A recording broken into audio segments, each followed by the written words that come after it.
Olá, seja muito bem-vindo, seja muito bem-vinda. Eu sou Luiz Fara Monteiro e este é o podcast do Repórter Record Investigação. 2024 será lembrado para sempre pela catástrofe das chuvas no Rio Grande do Sul. O jornalismo da Record esteve lá para transmitir diariamente imagens dos alagamentos avassaladores em mais de 300 cidades gaúchas. Infelizmente, dezenas de vidas foram perdidas e os prejuízos vão persistir por muito tempo. Muita gente perdeu tudo, perdeu a casa, perdeu os bens, perdeu móveis, uma situação triste. E antes de toda essa tragédia, o Repórter Record Investigação viajou à Amazônia, onde as mudanças climáticas também mostram sua força e as consequências trágicas. Tanto as cheias, cada vez mais frequentes, quanto a seca, intensa, causam um impacto nunca antes visto na vida dos povos amazônicos. Comigo aqui no estúdio está a repórter Patrícia Ferraz, que participou desse episódio. Olá, Patrícia, tudo bem? Oi, Fara, tudo bem? Patrícia, esses eventos, tanto no Sul quanto o que vemos na reportagem da Amazônia, mostram que os efeitos da interferência humana no clima já são uma realidade. Você concorda? Exatamente. A gente vinha discutindo essa questão dos efeitos das mudanças climáticas, o efeito estufa, o aquecimento global, e a sensação que a gente tinha com esse tema é que era uma coisa de futuro. Agora eu acho que ficou claro para todo mundo que é presente, que está acontecendo e que as mudanças precisam começar urgentemente. Na verdade, já tinham que ter começado no passado. Patrícia, você acha que a partir destes eventos trágicos a gente pode ter um compromisso, um engajamento maior da sociedade para que ações como essas não se repitam? Eu acredito que sim, Fara. Vendo essa tragédia no Rio Grande do Sul, todo mundo acompanhou pela TV, pelos jornais, então é uma tragédia que fica patente para todo mundo. O que a gente percebe é que no próprio Rio Grande do Sul, todos os representantes eleitos não tinham em seus programas de governo propostas efetivas para prevenção de desastres ambientais. Então, o eleitor não estava preocupado com isso. A partir de agora, eu acho que nós, como eleitores, vamos pensar sobre isso. Isso vai ser importante para todos nós. E quando eu falo todos nós, não só quem está em área de risco, porque, na verdade, como os efeitos das mudanças climáticas são efeitos sistêmicos, mesmo quem não vive em zona de risco pode ser afetado, por exemplo, com um apagão elétrico. Porque quando a gente fala de regime de chuvas, né, a nossa matriz energética brasileira sendo uma matriz hidrelétrica, a gente tem que se preocupar com isso. Então, todo mundo pode ser afetado em maior ou menor medida, claro. Eu acho que essa passa a ser uma preocupação do eleitor brasileiro. Quer dizer, e também é importante para que os nossos governantes, sejam municipais, estaduais ou federal, lancem cada vez mais ações para combater ou para prevenir isso, né? Na aviação, por exemplo, quando existe um grande acidente aéreo, as instituições fazem uma pesquisa grande, uma investigação grande para que aquele acidente não se repita. A prioridade não é procurar culpados, é procurar com que aquela situação não aconteça de novo. Então, essa ação no Rio Grande do Sul, essa tragédia no Rio Grande do Sul, de repente, pode suscitar aí uma preocupação maior com os efeitos no clima, né? Exatamente. A gente tem que se preparar para as mudanças climáticas, tornando as nossas cidades e as nossas populações mais resilientes, como os especialistas dizem.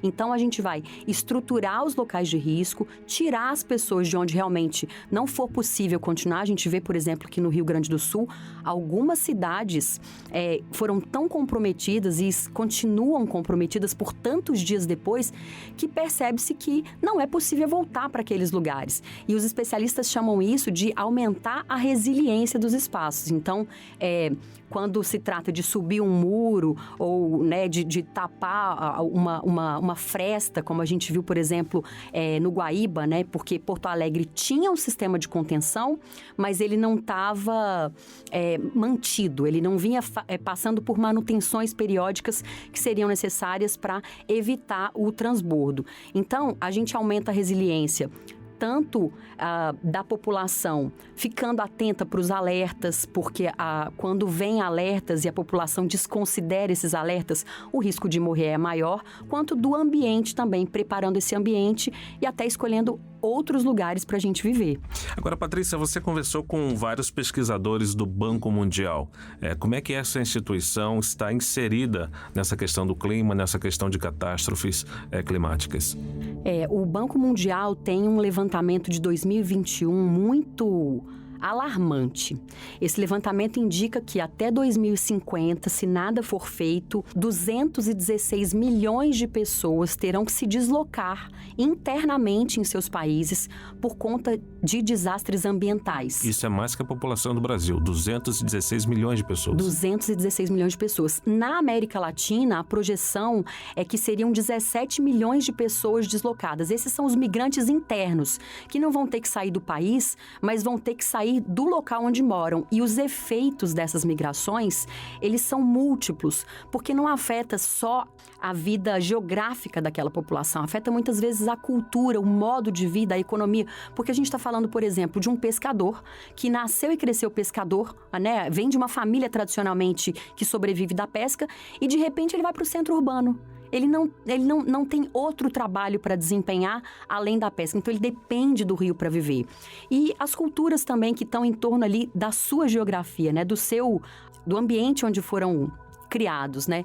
Então, são mudanças que geram muitos impactos e até violência, por exemplo, porque quando a gente está falando de deslocamento de populações, a gente tem que pensar também que os locais que vão receber essas populações... Nem sempre recebe bem, né? Nem sempre recebem bem. Até porque, às vezes, não tem nem condições estruturais para receber, né? Exatamente, isso pode gerar conflitos. Então, assim, é um tema que engloba muitas áreas e um tema relevante para todos nós pensarmos. Isso é importante também para o planejamento urbano, né? Muitas vezes as autoridades dizem não pode construir nesse local e aí a indústria da construção vai se instalando e de repente vem uma tragédia como essa, a gente percebe a importância de se obedecer a essas determinações. Agora, Patrícia, você entrevistou vários especialistas, entre eles a ministra do Meio Ambiente e Mudança Climática, Marina Silva. Como é que foi essa conversa com a ministra Marina? Olha, Fara, foi praticamente uma aula. A Marina Silva é uma referência no assunto da luta pela manutenção do meio ambiente, pela defesa do meio ambiente, né, historicamente e internacionalmente também. A ministra luta há muitos anos com essas pautas, defendendo essas pautas de redução da emissão de gases de efeito estufa. Então, ela entende muito do assunto e, ao mesmo tempo, é muito humilde, recebeu a gente muito bem, com toda a simpatia. Mas, basicamente, ela trouxe esse ponto muito relevante de que todos nós estamos sujeitos a sofrer em maior ou menor escala os efeitos das mudanças climáticas. Daí a importância de que nós, como nação, olhemos para isso e estejamos dispostos a investir recursos na prevenção desses desastres. Então, ela contou para a gente os planos do Ministério do Meio Ambiente para fazer frente a essa ameaça climática. Tá certo. Para a gente sentir o clima, então, dessa entrevista, dessa conversa, a gente vai ouvir agora um trecho da entrevista que a Patrícia Ferraz fez com a ministra do Meio Ambiente e Mudança Climática, Marina Silva. O que o governo tem feito, o que ainda falta fazer para mitigar os danos dos efeitos dos eventos extremos causados por mudanças climáticas no Brasil inteiro e para aumentar a resiliência das populações brasileiras? A primeira coisa que o governo do presidente Lula fez foi retomar as políticas ambientais. Essas políticas haviam sido abandonadas e agora elas estão sendo retomadas. Nós atuamos em 3 eixos estratégicos. O eixo de mitigar, nós temos que continuar reduzindo a emissão de CO2, que é a causa da mudança do clima, que leva a esses eventos climáticos extremos, e ao mesmo tempo vamos ter que nos adaptar, porque nós já estamos vivendo sob os efeitos da mudança climática. Para além da adaptação, que é um processo de médio e longo prazo, para esses municípios que são suscetíveis a esses eventos, como nós estamos vendo agora no Rio Grande do Sul, como a gente viu em Petrópolis, como a gente viu em Niterói, no sul da Bahia, a gente viu em Pernambuco, em vários lugares. E olha que nós estamos falando de cheias, mas tem também a seca, tem também os incêndios. Então tem uma agenda de adaptação. E tem uma agenda de preparação. Como é que a gente se prepara para, quando esses eventos acontecem, a gente sofrer o menos possível os efeitos deletérios desses eventos. E é por isso que o governo federal já vem atuando, seja no PAC Encosta, no PAC Drenagem, as obras do PAC, né, o programa Cidades Resilientes do Ministério das Cidades, e nós do Ministério do Meio Ambiente, retomando o plano de combate ao desmatamento na Amazônia, no Cerrado, na Mata Atlântica, na Caatinga, Só no caso da Amazônia, nós já reduzimos desmatamento, que é a agenda de mitigação, em 55%, evitando lançar na atmosfera 250 milhões de toneladas de CO2. E estamos trabalhando junto com isso o Plano Clima e trabalhando várias ações no campo da adaptação para o setor de energia, para o setor de transporte, para o setor de indústria, de agricultura. E na outra parte são 15 programas para o aspecto de adaptação. Então, na agenda de mitigação, na agenda de adaptação. E tem uma outra que é de transformação do modelo de desenvolvimento e de transformação da nossa consciência também. Porque a gente tem que compreender que aquele normal não existe mais.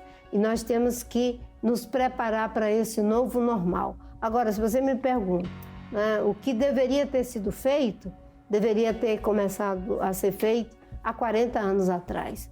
Quando nós fizemos a Rio 92, e que já faz 32 anos, vai fazer 32 anos, 10 anos antes, na década de 70, nós já tínhamos, na década de 80, um diagnóstico de que a humanidade precisava mudar sua maneira de produzir, sua maneira de consumir e sua maneira de lidar com os recursos naturais e, sobretudo, o uso de carvão, de petróleo, de gás, que é isso que está fazendo esse desequilíbrio na temperatura da Terra. Patrícia, muito obrigado pela conversa sobre um tema tão urgente para toda a população, para toda a sociedade, e eu espero que esse programa seja analisado, seja visto por sua audiência também como um alerta para que a gente não sofra mais tantas tragédias por conta de cuidarmos mal da natureza. Alerta para todos nós. Obrigada pelo convite, Fara. A temporada do Repórter Record Investigação continua e eu espero vocês para mais uma edição desse podcast. Até lá!